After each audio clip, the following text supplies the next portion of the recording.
Okay, here we go. Oh man, looks pretty dark. I don't know if this is gonna work. Let's check it out over here.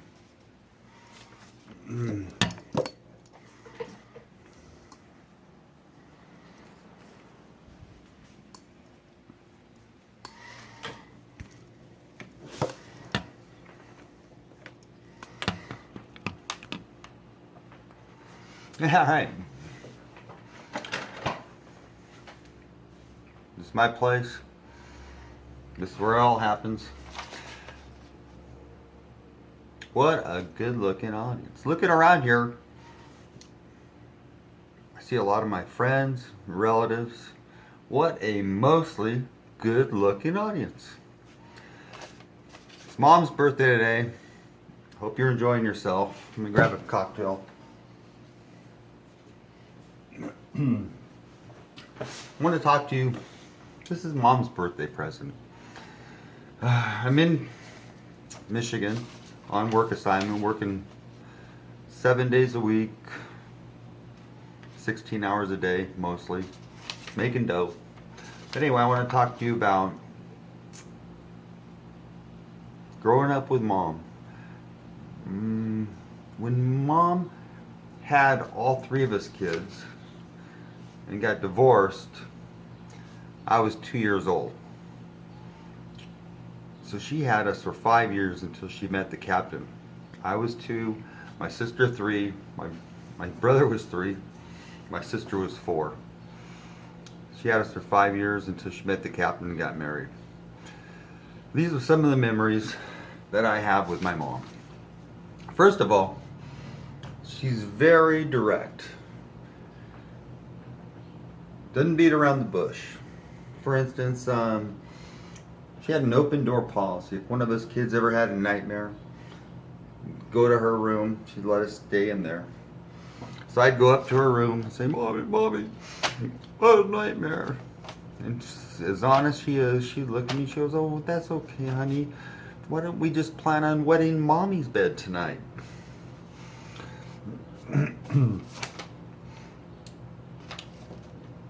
I couldn't think of a lot of things to say about Mom.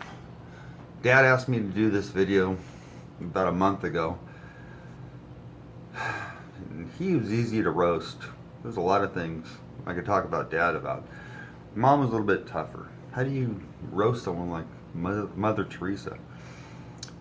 So I prayed and I said, Lord, bring back some memories of our childhood when she had just all three of us. And He did. Now I remember why I forgot a lot of those memories. I was not a good kid. I was hyperactive. In fact, if I was born 30 years later, I would have been a good candidate for Ritalin. But one thing Mom had going for her is I did not have ADD. If I would have been hyperactive and had ADD, she would have had her hands full. But I know for a fact I didn't have ADD, because ADD stands for Attention Deficit. That's a nice necklace you're wearing. That's pretty. You know, the other day, no wait, that wasn't me. Man, you know what? There's this other story I got. It was when I threatened my mom. Oh, well, to run away from home. Call it threat. I don't know what I did. It was so long ago, but maybe it was I didn't like the vegetables, didn't want to eat those, or I wasn't happy that I couldn't watch cartoons on Saturday. I had to do chores. But whatever the deal was, I said, that's it, Mom. I'm running away from home. Mom didn't buy that for 1 second. She knew I was bluffing. She looked me right in the eyes and said, son, when you're 30 years old, I think it's just called moving out.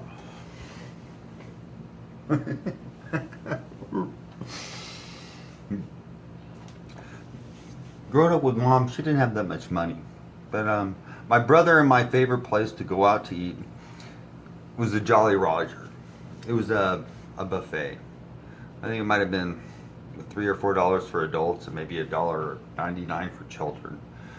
My brother would have and I would have eating contests. We'd go back. It was all the pudding and soft drinks you could eat.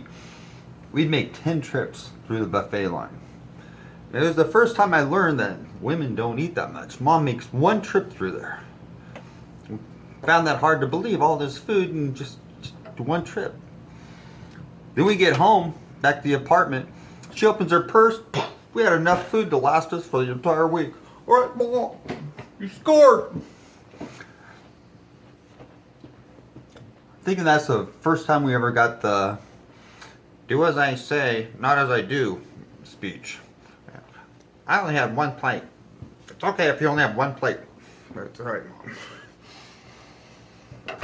Anyone knows my mother knows that she's easily embarrassed. You can Google easily embarrassed on your computer. It'll say, see Florian Ashmeyer. She would go from embarrassed to so embarrassed to mortified in a matter of minutes. The one thing that would take her from embarrassed to mortified was if she lost one of us 3 kids. So I remember when Mom would never have that much money, so she couldn't always afford a babysitter. She'd always have to take us, all 3 of us, shopping. And she would not want to lose us. She would treat going out with her 3 kids kind of like she was in charge of a prisoner transfer. She was honest, make sure she's not going to lose it. And she couldn't always hold me. I mean, holding a hyperactive 3-year-old would be like, I don't know, holding a greased watermelon, kicking. And so every once in a while I would slip away and I'd be lost for an hour or 10. She couldn't very well just go home and say, well, I still have 2. No,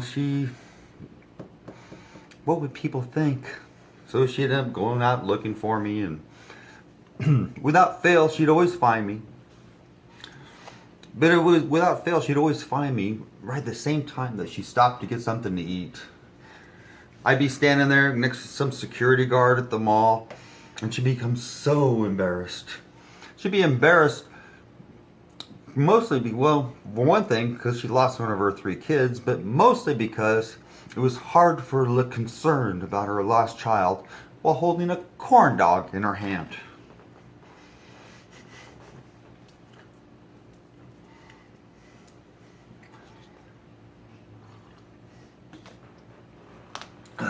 But as her son, I always remember the look of worry on my mother's face turned to joy when she saw that her son was safe and found and unharmed. And I always remember her carrying words as she thanked the security guard. Oh, officer, thank you so much for helping me find my lost little boy. I just been worried sick. Do you know where I can get some mustard?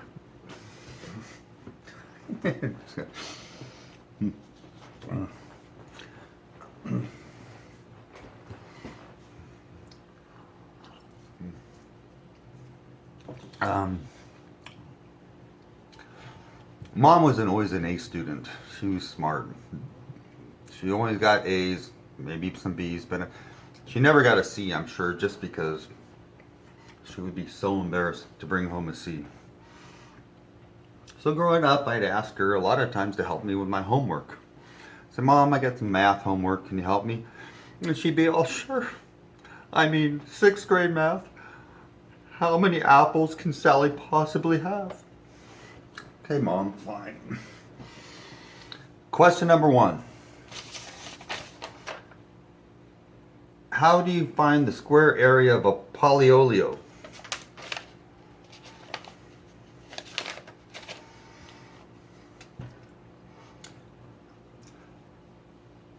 Sally had a pile of Oreos.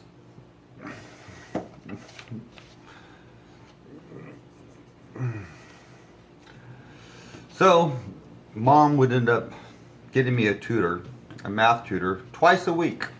I'd go on Tuesdays and she would go on Wednesdays.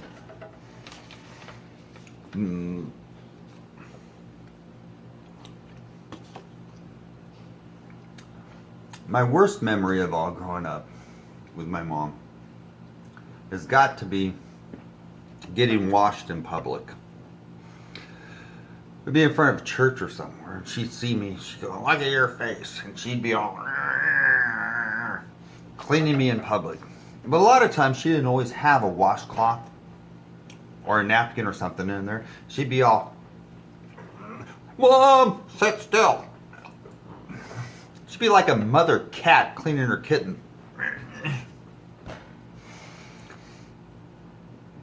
It was worse too. I mean, you know, a mother in the 1960s with 3 kids didn't have any hair gel.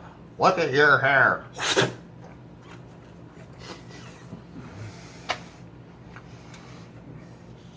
To this day, I'd see Mom licking an envelope, I'd be taking off running the other way.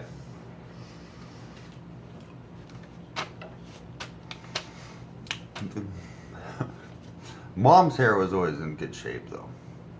She had one of those beehives. I always remember going to her room while she's getting ready, and she'd be engulfed in a cloud of Aquanet hairspray. They'd have to be a permanent Aquanet fog on her mirror where you could barely even look at it, except for one little spot in the middle that was clean that she used to apply her makeup.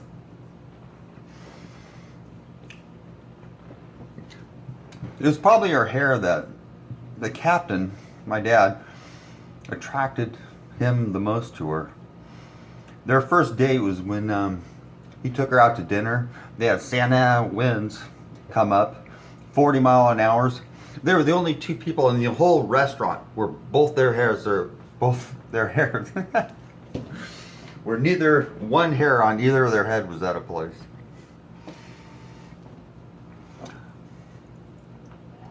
But anyway, the best thing my mom ever taught me growing up was my words. You don't say anything negative about anyone or yourself. I remember one day I came home and I said, "Well, I just tried to do something, I broke it. I can't do anything right." And she goes, "Is that your confession? Is that what you want in your life?" And she would just keep working me up until I said, "No, I can do all things through Christ who strengthens me." So that's my greatest thing that she ever taught me in life. I can be anyone, I could do anything. Always encouragement. It's similar to God. I include my dad on this too. They don't remember my faults, only my potential. Always get encouragement. Love me the way I am. I can be anything I want. Mom said, "You can be anything you want, except a stand-up comedian. Those guys are so mean and raunchy. You're too sweet for that. You'll never become a stand-up comedian." I said, "Well, Mom, I just ask you to remember those words on your 80th birthday. I love you." Everyone, happy birthday, Mom.